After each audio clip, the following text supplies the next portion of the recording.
नमस्कार, स्वागत है आपका द न्यूज पर। मैं हूं आपके साथ शिप्रा सैनी। 19 अप्रैल को लोकसभा चुनाव के पहले चरण का मतदान होना है। चुनाव प्रचार थम चुका है, लेकिन दूसरे चरण की तैयारी के लिए उत्तर प्रदेश के मुख्यमंत्री योगी आदित्यनाथ ताबड़तोड़ रैलियां कर रहे हैं, वो जनसभाएं कर रहे हैं। और आज योगी आदित्यनाथ बुलंदशहर पहुंचे, जहां पर जय श्री राम के नारों के साथ बीजेपी कार्यकर्ताओं और साथ ही जनता ने उनका भव्य स्वागत किया है। इस दौरान मुख्यमंत्री योगी आदित्यनाथ ने जनसभा को सिकंदराबाद में संबोधित किया। इस दौरान उन्होंने विपक्ष पर जमकर हमला बोला और कहा कि पहले गरीबों का हक नहीं मिलता था, लेकिन आज बिना भेदभाव के सभी को इसका हक मिला है।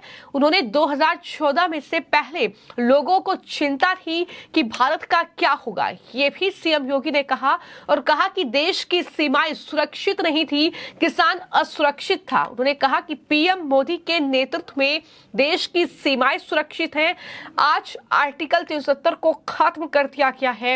एक देश एक विधान लागू करने का काम जो है वो देश के प्रधानमंत्री ने किया है और एक बार फिर से उन्हें प्रधानमंत्री बनाए, ताकि आगे भविष्य में भी भारत जो है वो विकास की गति पकड़ सके। ये तमाम बातें मुख्यमंत्री योगी आदित्यनाथ ने की है।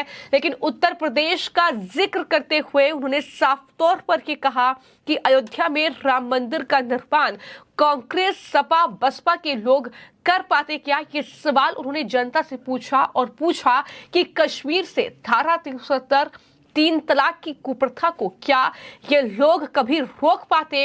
ये लोग कर्फ्यू वाले लोग हैं, ये भी सीएम योगी आदित्यनाथ ने कहा और कहा कि वो दंगा कराते थे। हमने कहा कि दंगा पॉलिसी नहीं चलेगी। माफिया अपराधी के लिए राम नाम सत्य के रास्ते हमने खोले हैं। इस तरीके से समाजवादी पार्टी, कांग्रेस पार्टी और बसपा पर सीएम योगी आदित्यनाथ जमकर बरसे और क्या कुछ कहा और जनता से क्या अपील उन्होंने गौतम बुद्ध नगर से जो प्रत्याशी है बीजेपी के महेश शर्मा, उनके लिए की है, उन्हें जिताने की अपील की है। सुनिए। लेकिन विकास की किसी चालू परियोजना में बैरियर बनने के लिए कभी भी उन्होंने अपने स्तर पर कोई भी किसी भी प्रकार के किसी भी मामले को उनके स्तर पर कभी नहीं उठाया जाता।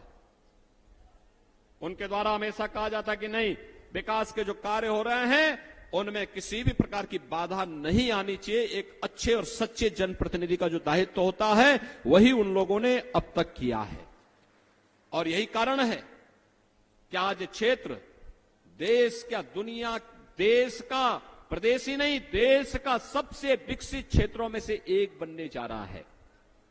बहनों और भाइयों, यहां की प्रति व्यक्ति आय, देश के प्रति व्यक्ति आय से सबसे अधिक में से एक प्रत्येक जनपद की जो होती है उनमें से एक होने जा रही है।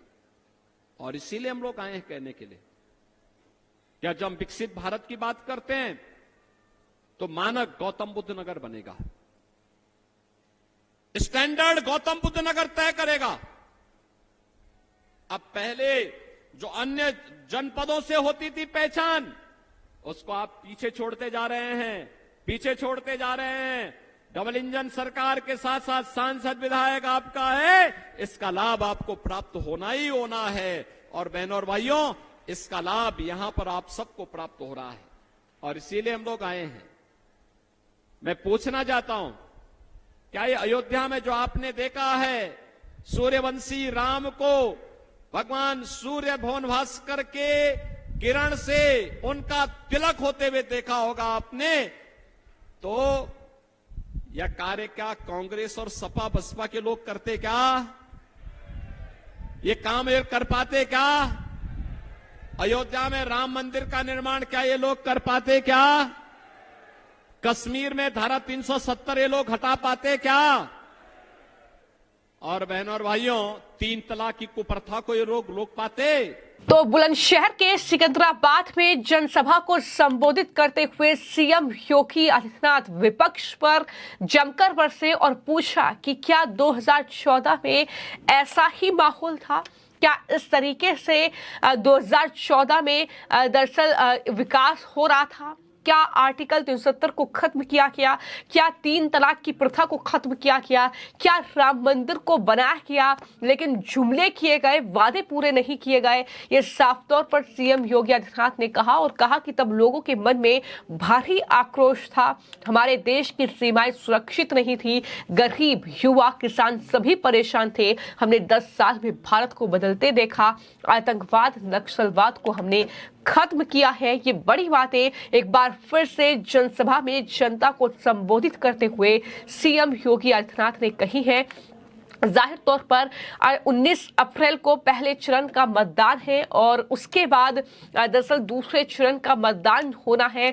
गाजियाबाद, मेरठ, गौतम बुद्ध नगर, ये तमाम वो लोकसभा सीटें हैं जहां पर कहीं ना कहीं मुकाबला जो है वो काफी दिलचस्प है और यही वजह है कि सीएम योगी जो है वो ताबड़तोड़ रैलियां कर रहे हैं।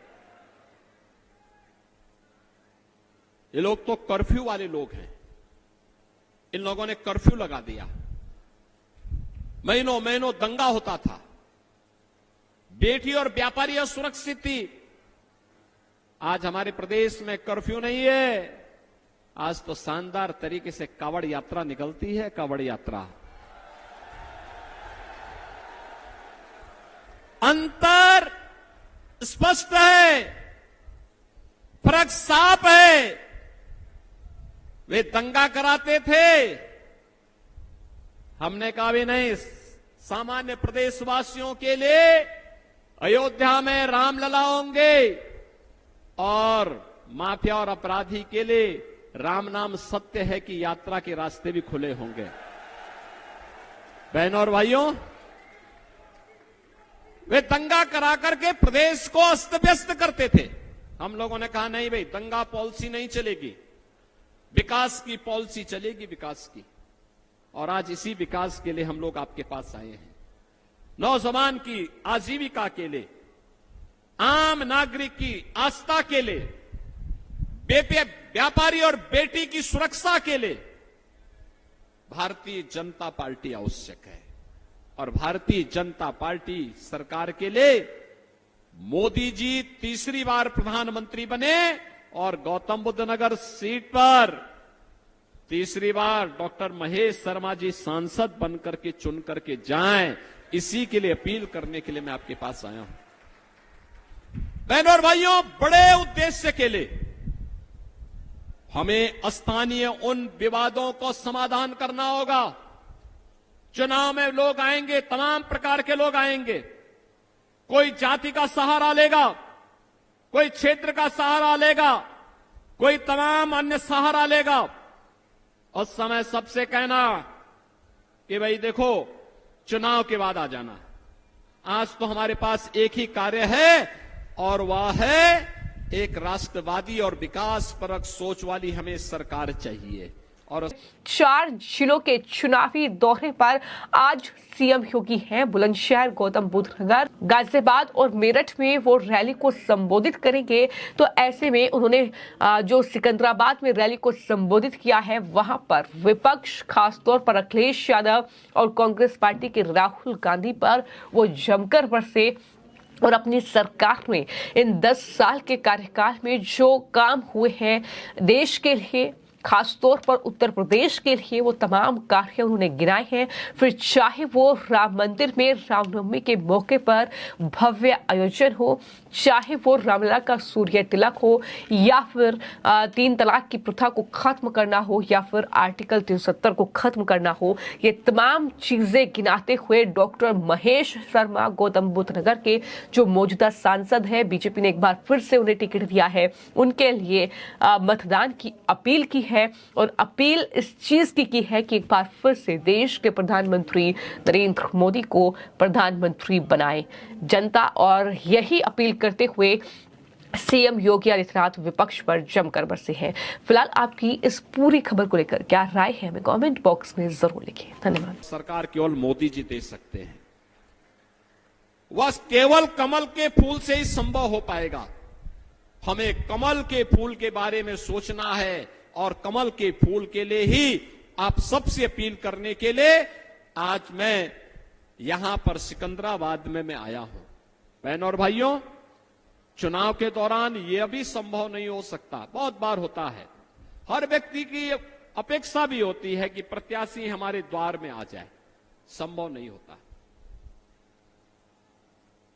एक प्रत्याशी के लिए बहनों और भाइयों 2000 से अधिक गांव होते हैं और 14 दिन का केवल चुनाव होता है। 14 दिन में इसी में संगठन की बैठक भी, इसी में व्यवस्था की तैयारी भी, इसी में बैग भी तैयार करने होते हैं, इसी में और भी तमाम कार्यक्रम होते हैं, सभाएं भी हो गई और तब भी घर घर प्रत्याशी जाए, यह संभव नहीं होता। 5 साल दौड़ाइए, 5 साल बुलाइए। चुनाव के दौरान बहनों और भाइयों आप सबको ही डॉक्टर महेश शर्मा बनना पड़ेगा, सबको। इसीलिए मैं अपील करने के लिए आपके पास आया हूं। और बहनों और भाइयों इसीलिए घर घर जाकर के 26 अप्रैल तक चुनाव में कुछ गर्मी बढ़ेगी और इसलिए बहनों और भाइयों मैं आपसे अपील करने के लिए आया हूं। मतदान, पहले मतदान होना है।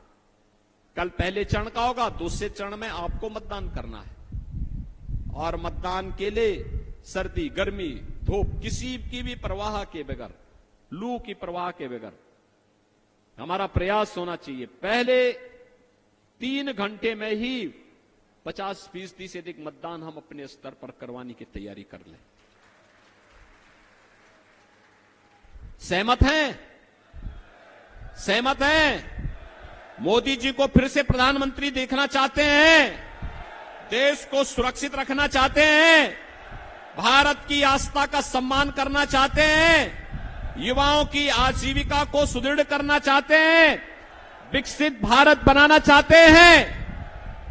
डॉक्टर महेश शर्मा जी को इसके लिए चुनाव जिता के भेजना पड़ेगा। सहमत हैं? सभी लोग सहमत हैं? तो कमल चुनाव चिन्ह पर घर घर जाने का दायित्व मैं आपको सौंपता हूं। आप सब सहमत हो तो मेरे साथ बोलेंगे, भारत माता की, भारत माता की, भारत माता की।